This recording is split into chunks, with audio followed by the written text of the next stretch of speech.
Okay, so let's get right into it. We build our entire world with things we literally pull from the ground. Rocks, ores, all kinds of minerals.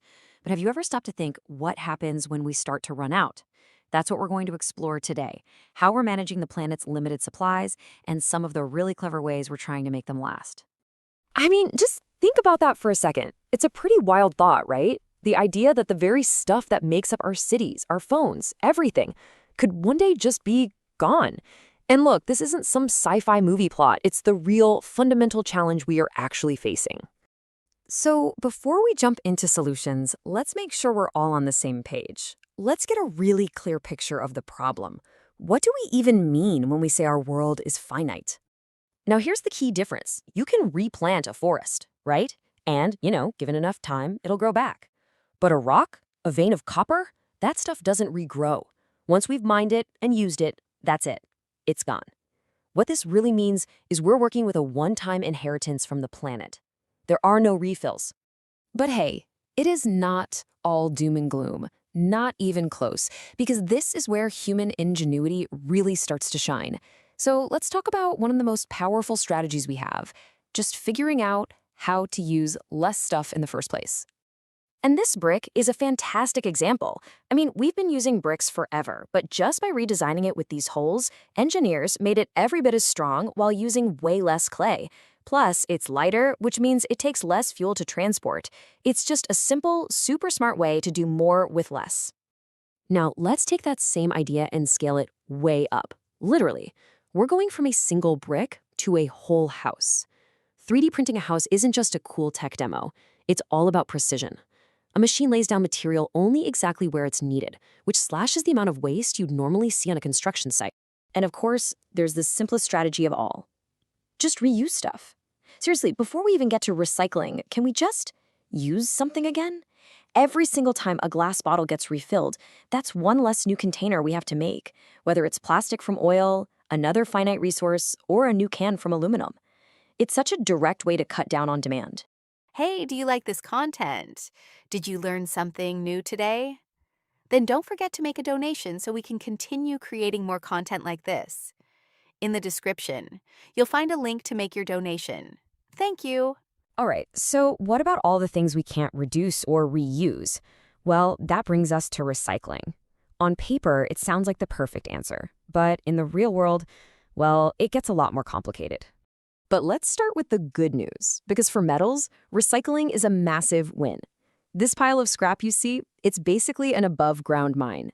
Melting this down uses just a fraction of the energy and causes way less environmental damage than digging new ore out of the earth. It's a no-brainer. Okay, so if recycling is so great, how are we actually doing? Well, this table tells a really interesting story. On one end, you've got a leader like South Korea recycling over 2/3 of its waste, mostly because they have strong policies that make it easy and mandatory.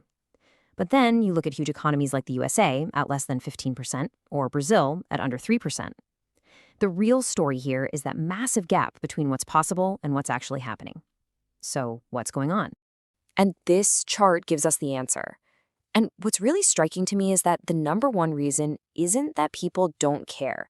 It's that they literally can't. A huge 42% say they just don't have the facilities or services. Another quarter of people just don't know how to do it right. This shows the problem isn't just about individual choice.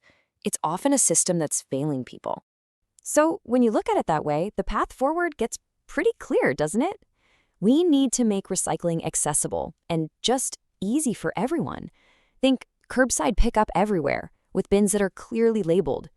And then we need simple, clear education so people aren't standing there guessing what goes where. These are definitely solvable problems. Now, beyond just managing the waste we create, there are other big levers we can pull. And these involve both some really cool technology and some smart government policies. So there are two key ideas here. First, can we get smarter about how we mine? New tech lets us get more out of the same site, sometimes even reprocessing old piles of waste. And second, can we find substitutes? So if a mineral like lithium gets super scarce, scientists are racing to develop new kinds of batteries that don't need it.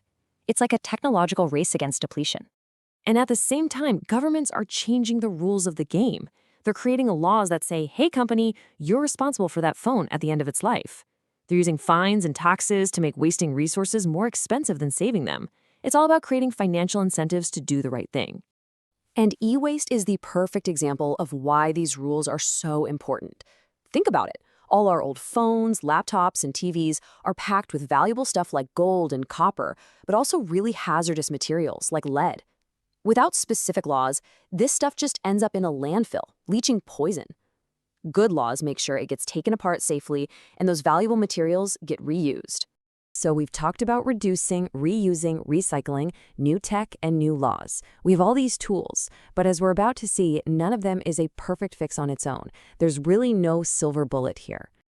And this slide really lays it all out, side by side. On the one hand, yeah, these strategies help our resources last longer and are usually better for the planet.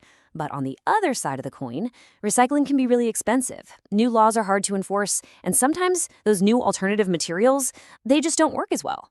The big takeaway is that every single solution has trade-offs we have to think about. So where does that leave us? What's the real answer? Well, it's that there isn't one single magic bullet.